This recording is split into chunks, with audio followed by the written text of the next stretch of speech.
Dans cet exemple, on vous demande de calculer la limite quand x s'approche de 1 pour la fonction qui est donnée là. Première étape dans la stratégie, je remplace par la valeur 1 dans l'expression de la fonction et on obtient 4 divisé par 0. 4 divisé par un nombre de plus en plus petit, ça me donne un infini. Donc on a détecté ici l'asymptote verticale qui a pour équation x égale 1. Je m'intéresse au voisinage de l'asymptote pour savoir ce qui se passe à gauche et à droite. Pour ça, j'ai besoin du tableau de signes. Mais cette fois-ci, on a un tableau de signes pour un second degré. Alors, allez revoir les règles. J'ai calculé les deux racines x1 et x2 qui sont 1 et 4 en utilisant delta et les formules pour calculer le x1 et le x2. Vous pouvez voir le détail de calcul ici.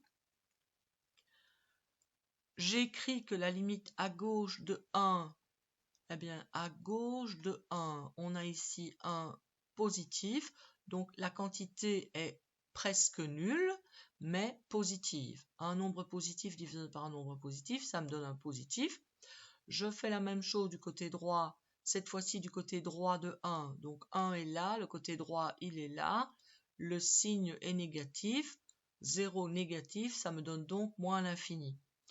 Donc, je peux maintenant vous donner un autre exemple, puisque dans cet exemple de fonction, on avait pu constater qu'il y avait deux points qui étaient en dehors du domaine, donc deux points susceptibles d'être intéressants à étudier. Donc, on a aussi étudié la limite quand x tend vers 4. Alors, quand x se rapproche de 4, je fais le remplacement, j'obtiens 7 sur 0. Même chose, ça donne l'infini, donc asymptote verticale, donc tableau de signes pour savoir ce qui se passe à gauche et à droite de cette asymptote.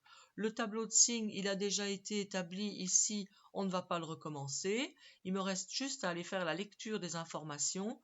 Quand x s'approche de 4 par la gauche, donc 4 à gauche, on a un signe négatif, donc le 0 est négatif.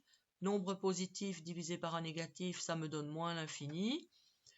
Je fais la même chose du côté droit. En 4 à droite, c'est positif.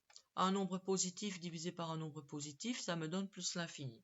Donc ces informations-là, replacées sur le graphique, eh bien, asymptote verticale en 1, limite à gauche de 1, c'est plus l'infini. Limite à droite de 1, c'est moins l'infini. Si je vois la même chose, asymptote verticale en 4, limite à gauche, c'est moins l'infini, limite à droite, c'est plus l'infini.